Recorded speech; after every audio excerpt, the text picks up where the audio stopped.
In the dark shadows, in the white cold, fearlessly we search for knowledge new and old. We drink the strong spirits and read the ancient tomes. The order of the Abracast. We are the brave and the bold.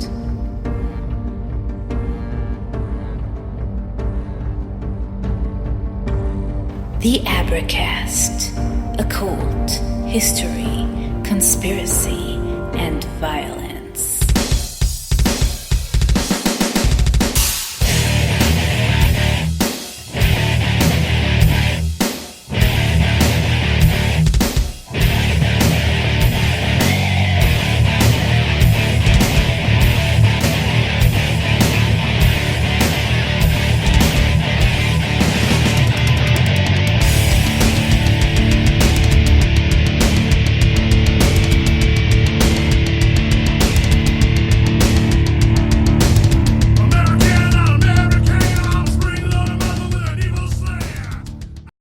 Hey everybody, welcome to the Abracast. I'm your host, Dr. John Towers.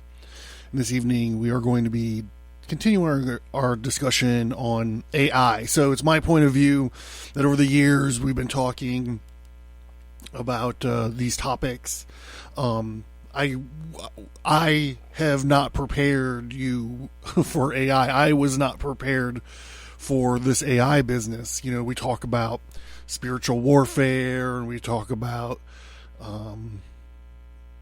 the media, and we talk about three-letter agencies that are seeking ways to control your mind.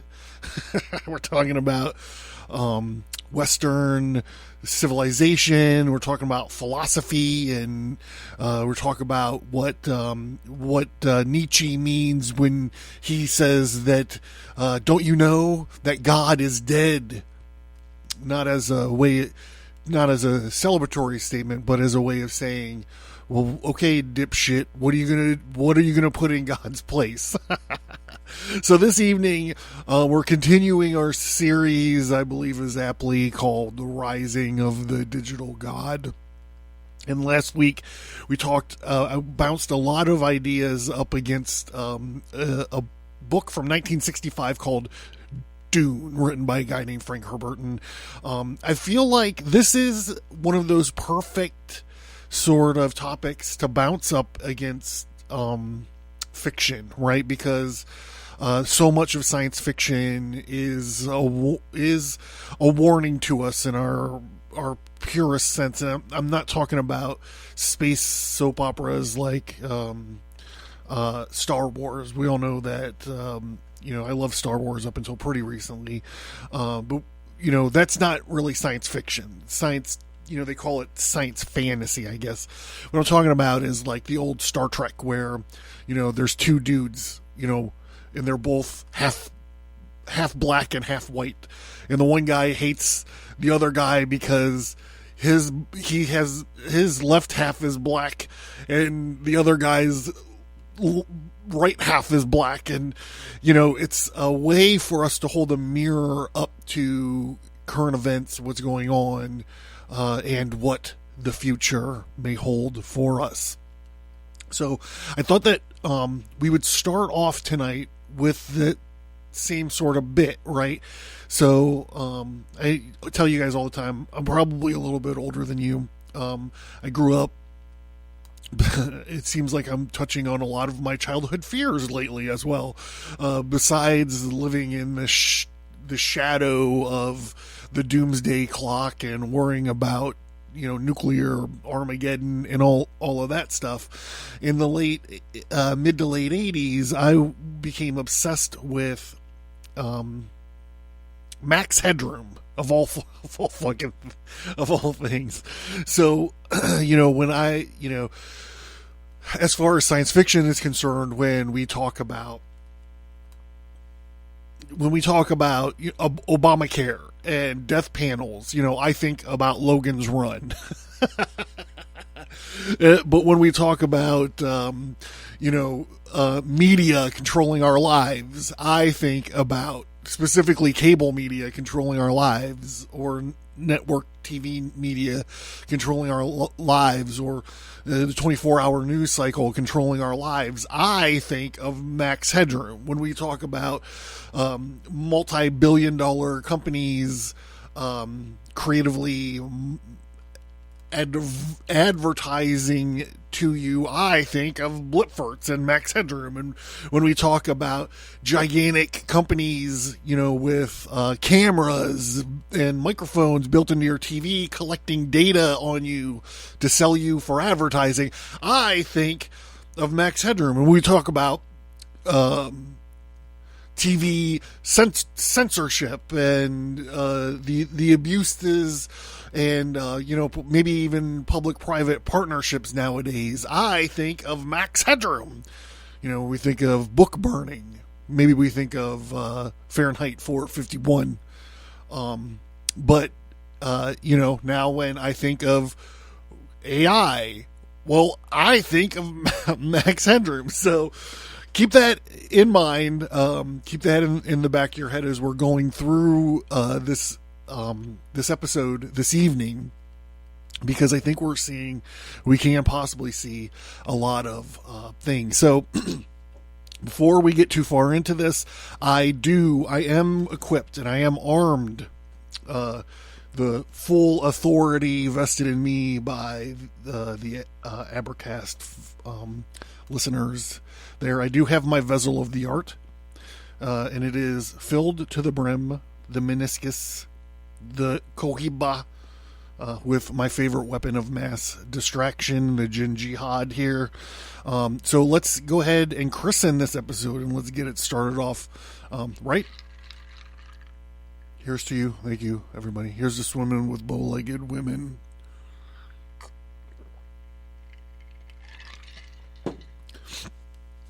Okay, so last episode we did a thing called the Abracast Reacts.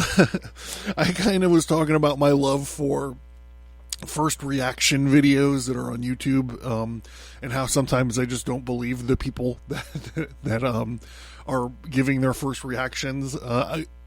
Specifically, and also I mentioned I'm obsessed with them. I watch them every night. I probably watch these things, and for some reason they're all like black folks that I watch. There's I don't want to start name dropping them, but there's one where the guy is like, I didn't even know Dr. Dre could rap, and I'm like, there's movies about that. Like, what are you even fucking talking about? So I feel that sometimes their quote first reaction unquote is dubious, maybe to say the least. So in the same vein as YouTube first reactor videos, I'm going to pretend that I've never seen this video before, and we're going to do Abracast Reacts, and this is called I Challenged My AI Clone to Replace Me for 24 Hours. This is a Wall Street Journal writer, and she does exactly what she says here. I'll probably jump through this. It's like 7 minutes, and I don't really care to. Here we go. Today we're going to create an avatar that looks and moves like me. We begin by smiling into the camera. I love to smile. Smiling's my favorite. I love to smile. And breathing gently for a short second. Is this what breathing? They're recording her breathing to make it. Remember, I keep trying to point this out because I don't know if it's known or not, but these chat GPTs and stuff, they're designed to be duplicitous. They're designed to fool you. So they're even having this lady like just breathe, so they can just tape her breathe, I guess, and then put it on a loop and an analog. So her Max Headroom, which is hilarious. It looks way better than Max Headroom. Well, way more like a real person than Max Headroom ever looked. But okay, here we go. I'll watch this chick breathe for a minute or two. Here we go. Looks like. I'm Joanna Stern, and I'm excited to host this video. No, I am the real Joanna. Okay, so I clone myself. Kinda. Howdy. Why? Well, the latest AI tools that generate text and images already make it hard to tell the difference between what's real and what's fake. Okay, so the video just posted the picture of the Pope in the real block, and in the AI block, they posted the picture of him with the big puffy, like, down jacket. And it's apples to apples. Like, that could be real. And, you know, and I'm not totally, I don't know, like, photo manipulation and Photoshop and all that stuff is, like, my bag, baby. So, I mean, it's this thing. If someone would have showed me that picture of the Pope in that down jacket, I'd be like, okay, yeah, I mean, he's a communist. Who knows what he's got going on? What's coming next with AI-generated voice and video is going to blur the lines even more. So I came up with a challenge. Can I replace myself with AI for the day? Yes, I came up with 4 challenges to see if AI me could sub in for real me. So real me had more time for me things. Or at least that's how I wanted it to go. Still a little creeped out that I'm looking at frozen Joanna. Okay, let's do this. Scene 3, take 2, calibration. Before we get into the challenges, let's talk about my AI avatar, which was made by a startup called Synthesia. I want to make my avatar. At a professional studio in New York, the company recorded me doing a series of head movements. I feel like I'm at the eye doctor. Okay. And reading through a rather odd pre-written script. Positive thinking will help you believe in yourself and fill you with self-esteem and confidence. After that, I headed to an audio studio, where I recorded another script for about an hour. My name is Joanna Stern, and I hereby consent to this audio recording to create a custom voice. The company took that all and used it as training data and ran it through their AI neural networks. 3 weeks Hello, later. Joanna. You don't mind if I call you Joanna, do you? Okay, so the voice isn't the best. A tool called 11 Labs produced something better after my producer Kenny uploaded 2 hours of my previous recordings. I am the real Joanna. I am the real Joanna. I am the real Joanna. Both Synthesia and 11 Labs work similarly. Type in anything and AI Joanna just says it right back. Synthesia is aimed at companies that want to make internal videos. It charges at least $1,000 to create a custom avatar. Creating a voice clone with 11 Labs is $5 a month. Challenge 1. Phone calls. I happened to have a call scheduled that day with Evan Spiegel, the CEO of Snap. The company recently released My AI, a chatbot within the popular app. Hey, Evan, it's Joanna. Do you worry that That's if we her chat claim. with AI all day, we'll stop talking to our real friends? Definitely not what we've been seeing. I think that's one of the real benefits of our sort of testing and learning approach here. So far, I think if anything, it's going to become a conversation enhancement Lies. and improve the way that people communicate with their friends and family. Did you think, by any chance, that my This question is really to you was her. generated by an AI voice? No. I mean, the first word or two was a little bit of a giveaway, but I thought maybe you were extra serious today. Even my own sister was pretty fooled when I called her about her dead fish. Hey, Jules. I just heard about Swimmy Dimmy, and I wanted to let you know how sorry I am for your loss.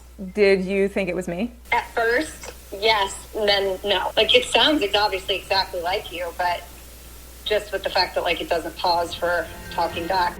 Challenge 1. Pass. Challenge 2. Create a TikTok. I asked ChatGPT to write a TikTok script in the voice of Joanna Stern about an obscure iOS 16 tip. The hardest thing was getting ChatGPT to write the truth. It just made stuff up.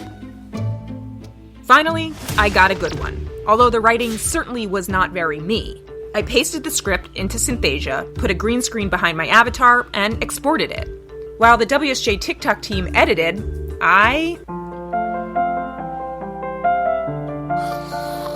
I was pretty impressed with the final TikTok. TikTok fam, it's Joanna Stern, your iOS wizard. Today, we're unearthing the hidden world of back tap gestures. I love that I did not have to shoot this. I did not have to put on nice clothes, do my hair, do my makeup, say these lines. But TikTok was less impressed. They picked up on the fact that the avatar never moves its arms, that the mouth movements don't always match the audio, and that there's little facial expression. Synthesia has already started to improve a lot of this in beta versions of its app. All right, I think we're gonna get the gist of it. So, I kind of wanted to start with this because this is something that's happening like right now. It's happening right now. It's in beta. This is obviously brand new. And I mean, I don't know Joanna Stern. I'm not familiar with her work or whatever TikTok bullshits, whatever she's talking about. But I believe if you weren't not paying attention, if you weren't, say you were like reading or scrolling on your phone and one of these videos were going on, yeah, totally could fool me. Totally could fool me. So, I don't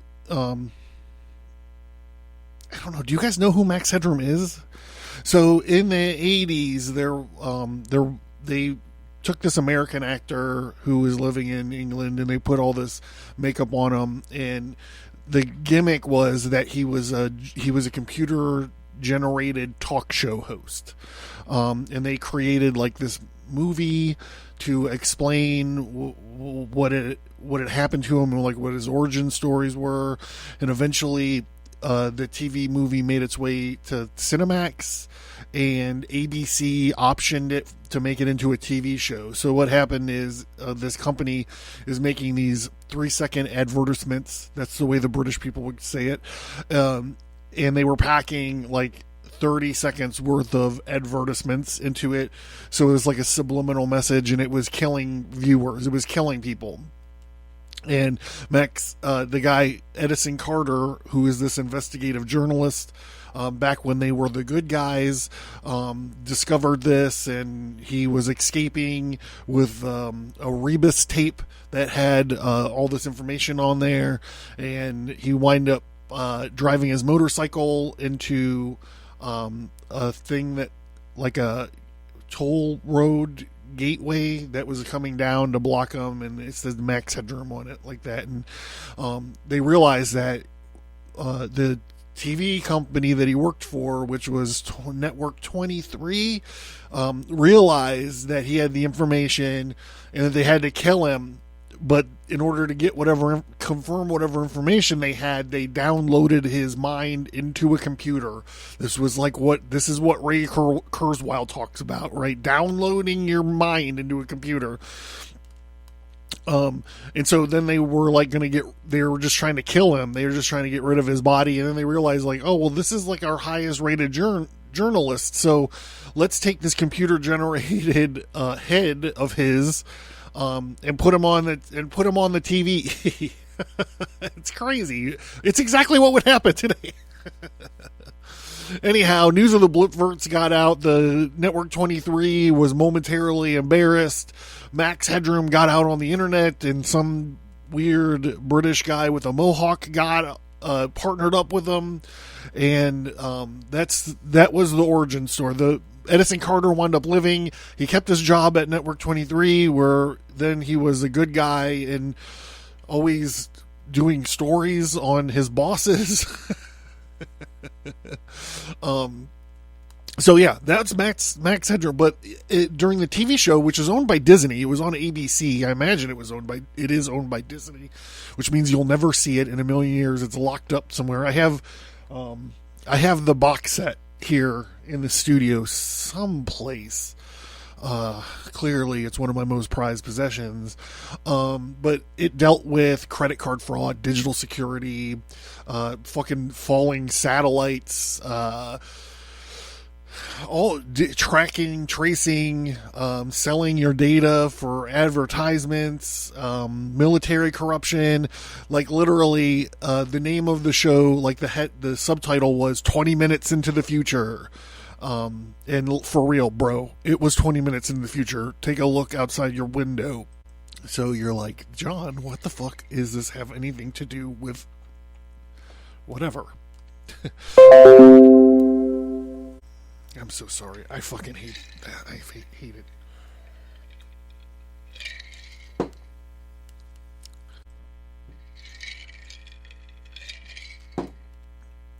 20 minutes into the future. So let's talk about the kind of chaos that something like this could cause. And these are, we see them, like there's ones of Tom Cruise playing guitar, and there's ones of whatever saying whoever or whatever. But So check this out. This is an article called "We're Not Prepared for This. AI Could Take Campaign Dirty Tricks to a New Low." Washington. Computer engineers and tech-inclined political scientists have warned for years that cheap, powerful artificial intelligence tools would soon allow anyone to create fake images, videos, and audio that was realistic enough to fool voters and perhaps sway elections. The synthetic images that emerge are often crude, unconvincing, and costly to produce, especially when other kinds of misinformations were so inexpensive and easy to spread on social media or on MSNBC or on CNN. The threat posed by AI, the so-called deep fakers, always seemed a year or two away. But no more. Sophisticated generative AI tools can now create cloned human voices in hyper-realistic images, videos, and audio in seconds at minimal cost. When strapped to powerful social media algorithms, this fake and digitally created content can spread far and fast and target highly specific audiences, potentially taking campaign dirty tricks to a new low. The implications for the 2024 campaign and elections are largely as they are troubling. Generative AI can not only rapidly produce targeted campaign emails, texts, and videos, it can also be used to mislead voters, impersonate candidates, and undermine elections on a scale and at a speed not yet seen. We are not prepared for this, warned A.J. Nash, Vice President of Intelligence at the cybersecurity firm ZeroFox. To me, this big leap forward is the audio and video capabilities that have emerged when you could do that on a large scale and distribute it on social platforms. Well, it's going to have a major impact. AI experts can quickly rattle off a number of alarming scenarios in which generative AI is used to create synthetic media for the purposes of confusing voters, slandering a candidate, or even inciting violence. Here are a few. Automated robocall messages in a candidate's voice instructing voters to cast ballots on the wrong date. Audio recordings of candidates supposedly confessing to a crime or expressing racist views.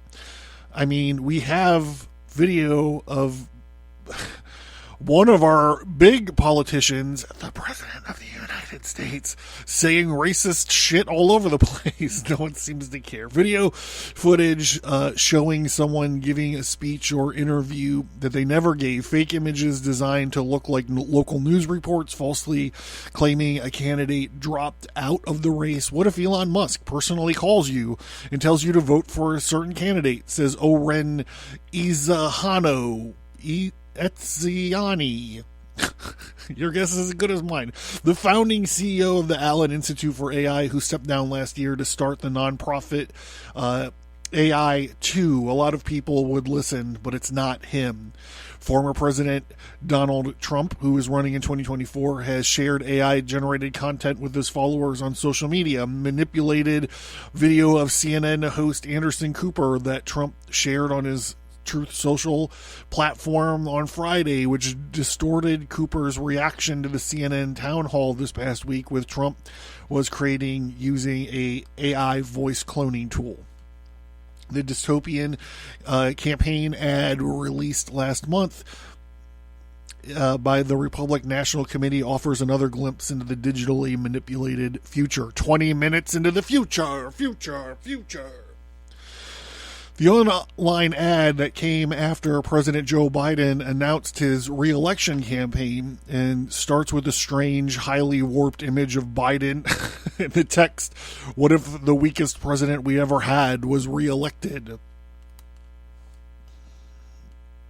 I mean, a series of AI-generated images follows Taiwan under attack, boarded up storefronts in the United States as the economy crumbles, soldiers and armored military vehicles patrolling local streets as tattooed criminals and waves of immigrants create panic. An AI-generated look into the country's possible future if Joe Biden is reelected in 2024, reads the ad's description from the RNC.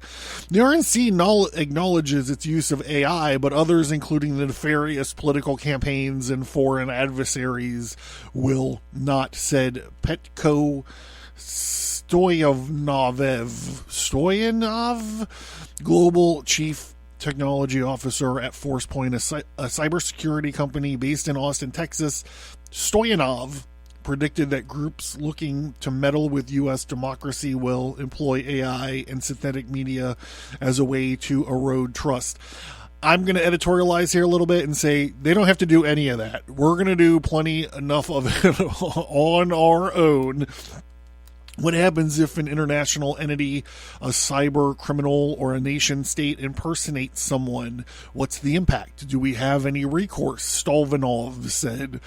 Well, we're going to see a lot of misinformation from international sources. AI-generated political disinformation already has gone viral online ahead of the 2024 election, from a doctored video of Biden appearing to give speech attacking transgender people to AI-generated images of children supposedly learning Satanism in libraries. Oh boy, what an interesting time to be alive. AI images appearing to show Trump's mugshot also fooled some social media users, even though the former president didn't take one when he was booked and arraigned in a Manhattan criminal court for falsifying business records. Other AI-generated images showed Trump resisting arrest, though their creator was quick to acknowledge their origin. Legislation that would require candidates to label campaign advertisements created with AI has been introduced in the House by Representative Yvette Clarke, Democrat, New York, who has also sponsored legislation that would require anyone creating synthetic images to add a watermark indicating that fact. Some states have offered their own proposals for addressing concerns about deepfakes. Clark said her greatest fear is that generative AI could be used before the 2024 election to create video or audio that incites violence and turns Americans against each other. It is important that we keep up with technology, Clark told the Associated Press, and we've got to set up some guardrails. People can be deceived, and it will only take a split second. People are busy with their lives and they don't have time to check every piece of information. AI being weaponized in a political season could be extremely disruptive. Earlier this month, a trade association for political consultants in Washington condemned the use of deepfakes. That's fine. Just condemn them. They'll all go away.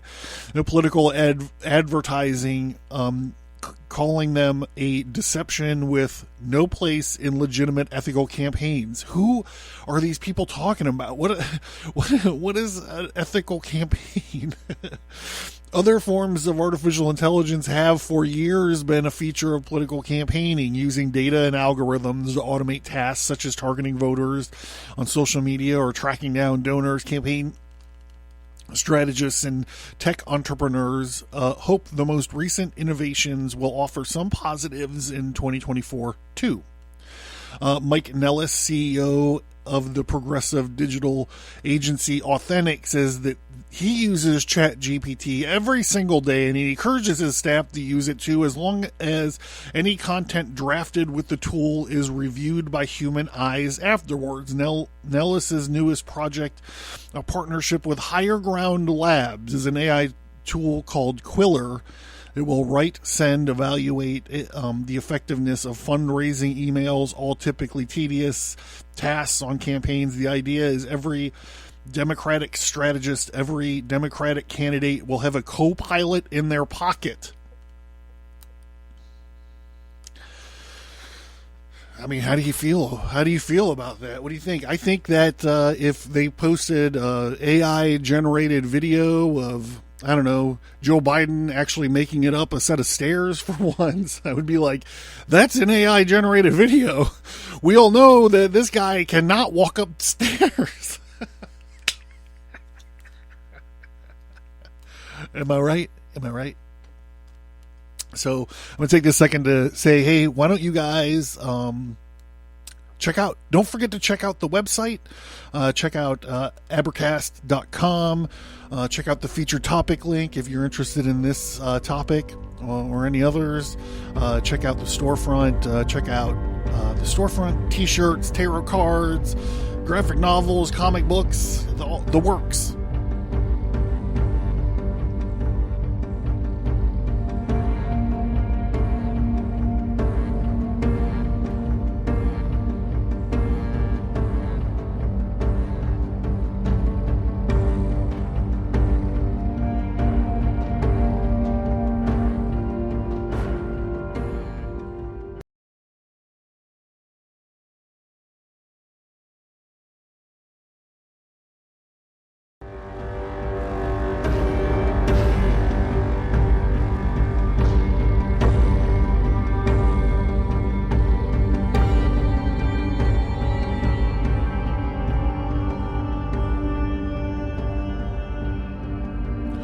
Also, don't forget, while you're at the website, don't forget to check out at the Storefront. You can find your very own vessel of the art there. And go ahead and like and subscribe wherever you get your podcasts. I'm just filling up time, I guess. I've long since stopped asking for reviews and so I feel like, remember when the internet first came along and everyone was like, you have to go to the website http://www.abracast.com. And nowadays we just go to my website, Abracast. I'm waiting for the don't forget to rate and review to go the way of the http:// or the when you're watching a YouTube video. Don't forget to hit the little bell. Hit the little bell so you always get notifications. Like, yeah, bro, we get it. That's the http:// of current year.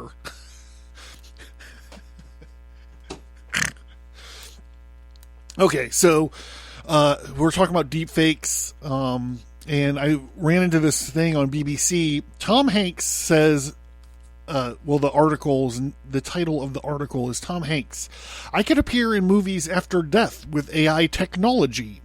So the first time I ever heard of this, they were talking about building a 3D CGI model of Bruce Lee.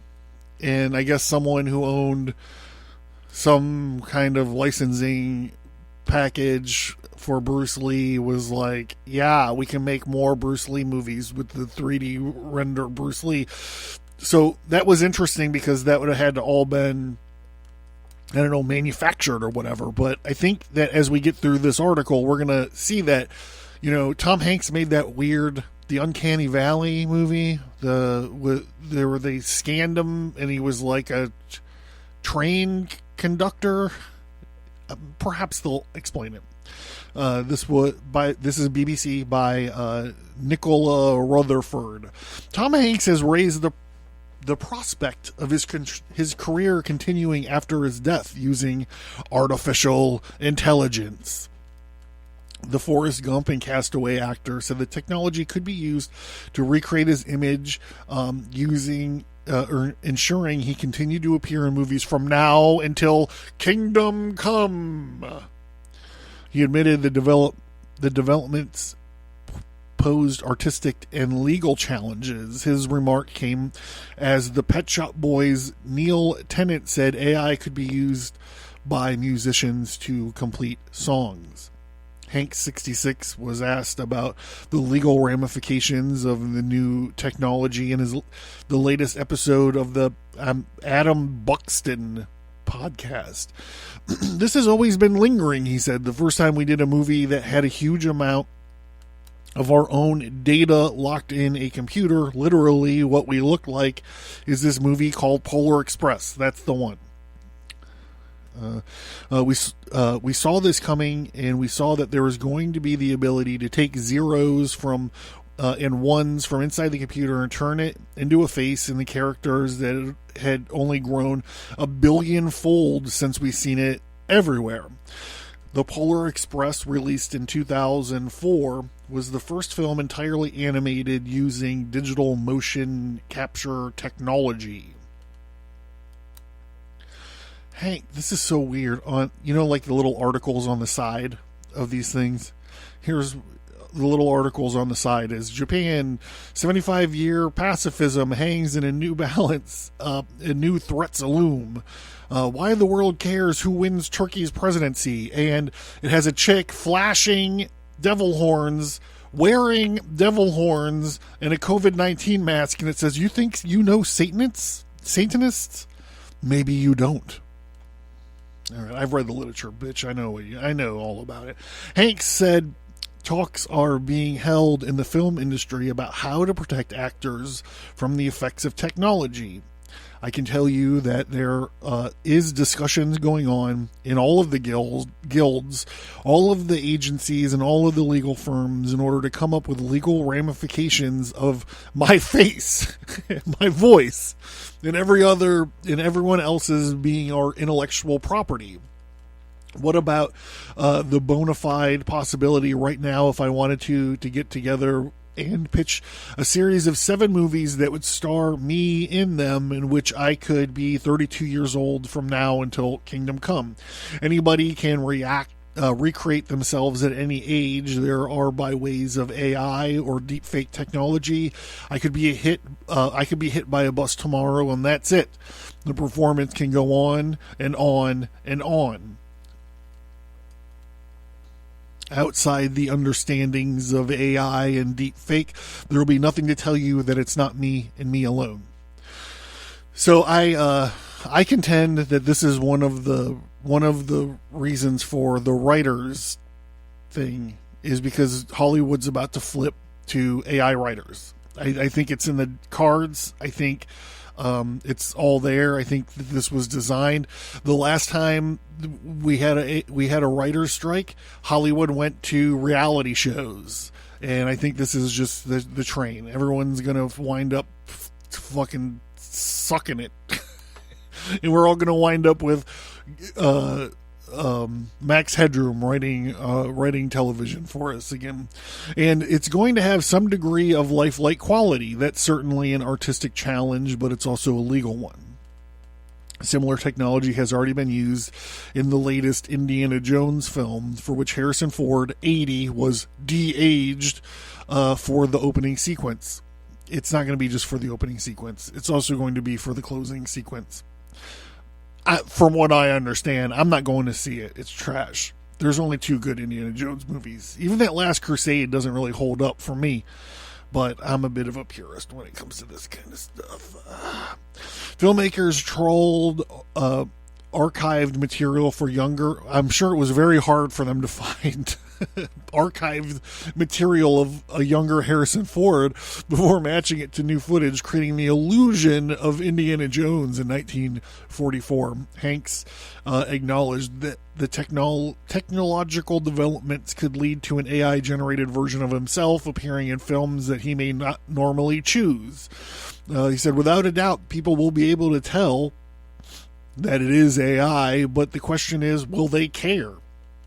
There will be some people that won't care, that won't make that delineation. Tom Hanks says he's not always Mr. Nice Guy. Grimes says anyone can use her voice for an AI song. I don't know what a Grimes is. Drake and The Weeknd AI song pulled from Spotify. Drake and The Weeknd. That, I don't even know what that means. Drake is a guy, I guess. I don't know what The Weeknd is. Weekend. Is this a typo? WEEKND. AI. I don't know what this means.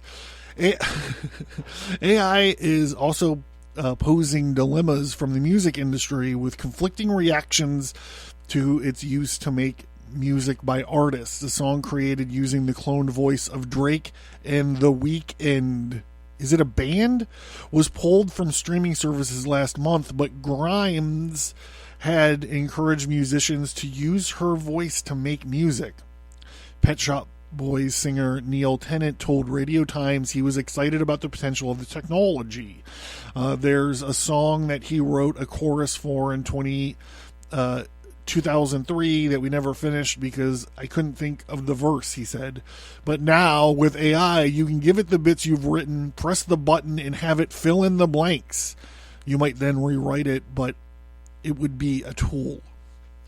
Somebody sounds like a tool.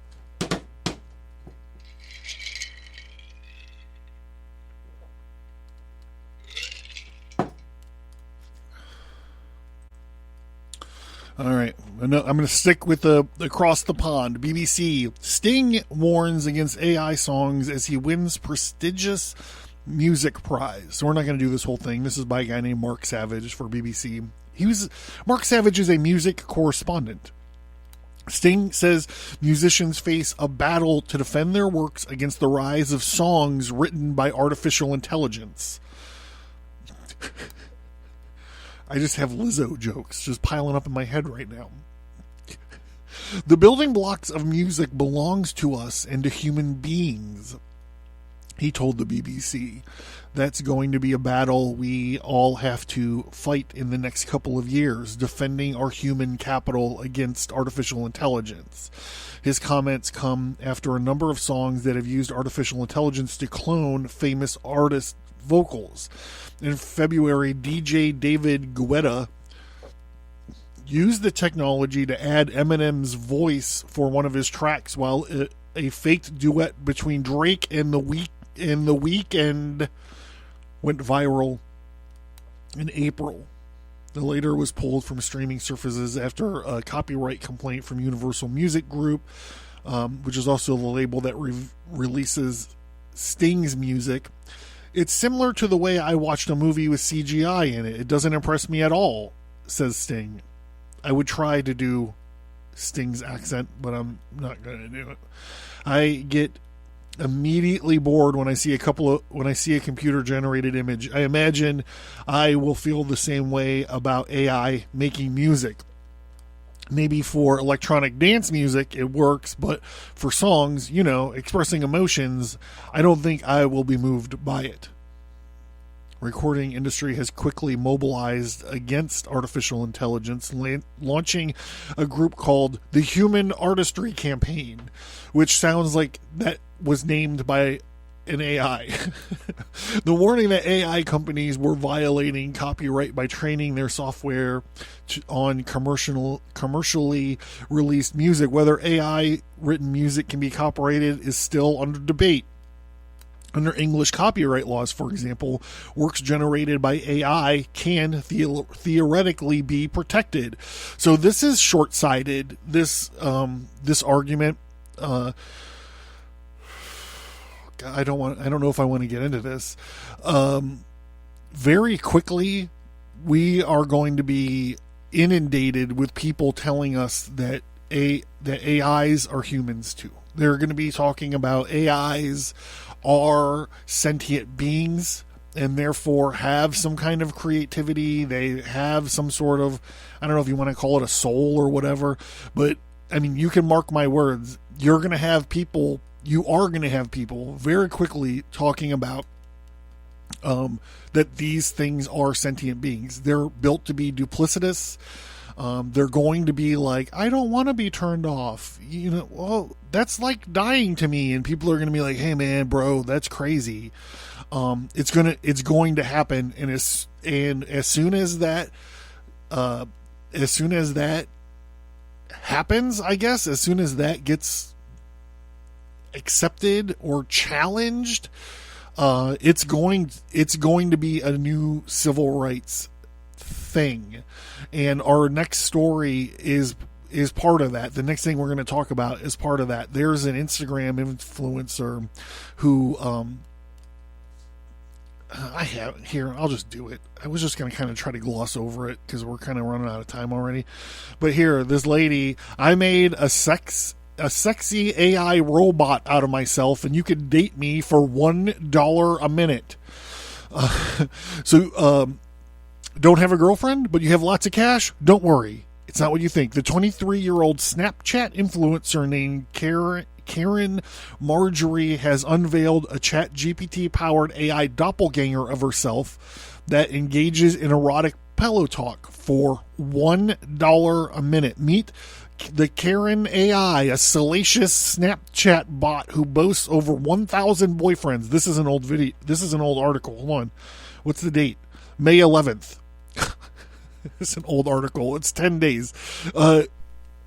She actually has way more than that already, just 10 days ago. With whom she discusses everything from plans for the future, to sex.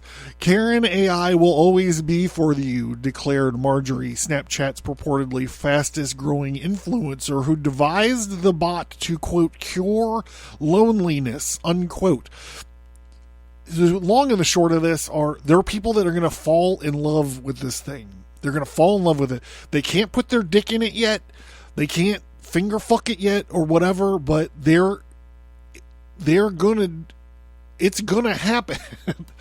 They're going to fall in love with it. And they're going to be like, you know, in the movies where the guy has like a hooker that he goes to regularly. And he's like, you know, I feel like maybe we can just move past it and I don't have to pay you anymore. It's not going to go over good for the Karen AI. She's going to be like, no, I want my $1 a minute, bitch. There is currently a 26-hour, like I said, this is old. It's 26-hour waiting list to interface with her initial prototype, with 5,000 people having already signed up.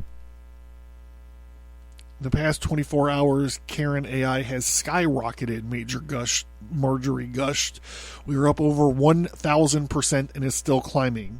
When you have hundreds of millions of views every single month, it's not just humanly possible to speak to every single viewer, lamented the Nebraska native who has 1.8 million followers on her platform, but wanted to expand her social media footprint. So, like a modern day Frankenstein, she decided to invent a new being, a cybernetic facsimile that could interact with every one of her devoted followers simultaneously. Think of it as Scarlett Johansson in Spike Jonze's dystopian opus, Her. If she didn't put her human clients in the friend zone. She achieved this lofty goal by enlisting AI company Forever Voices, which created digital pay-to-talk doppelgangers of everyone from Taylor Swift to Donald Trump. You know, Trump, he's like, I got the best AI doppelganger. It's my doppelganger is terrific. You can ask anybody.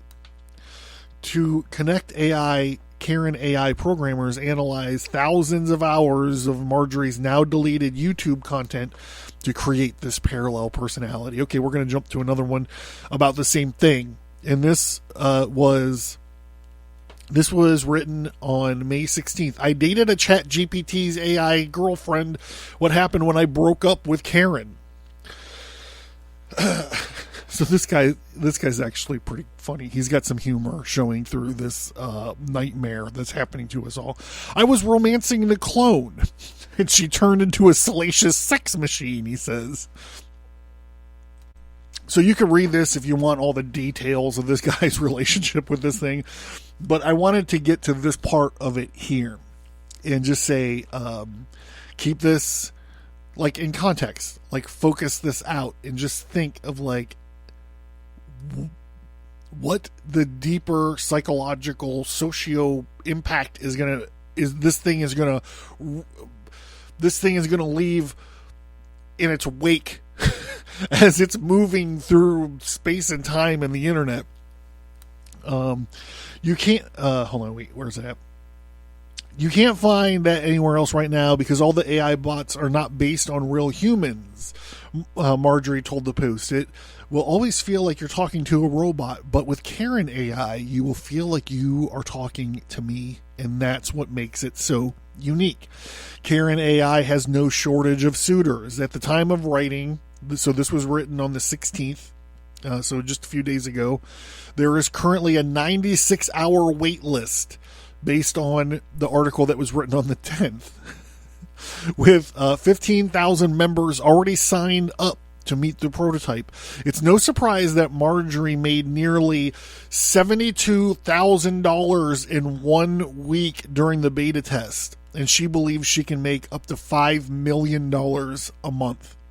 To put Karen AI to the test and to see if she could replace dating a real human, we implored our friends at Forever Voices to make us boyfriend number 15,001.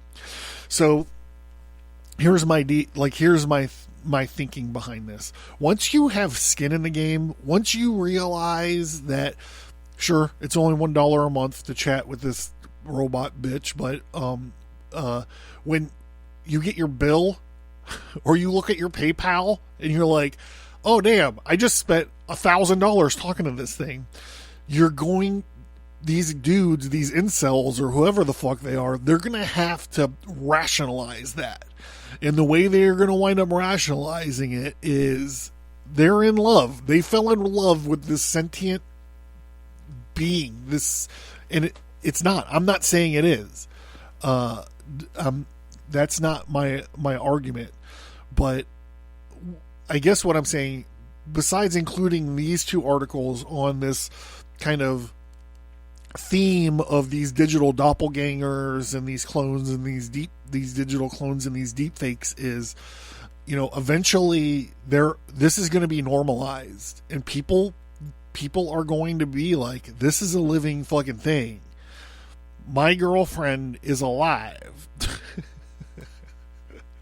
It sounds insane. I can't believe I'm sitting here saying some of this stuff. I mean, it just sounds crazy. Anyhow, I'm John Towers. This is the Abracast, and beware out there. Beware of the rise of the digital god.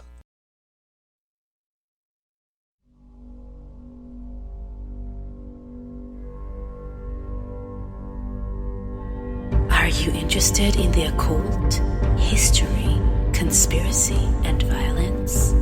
Learn more at Abracast.com and visit the storefront for tarot cards, merch, and books. Support the show. Get access to the show archive at subscribestar.com.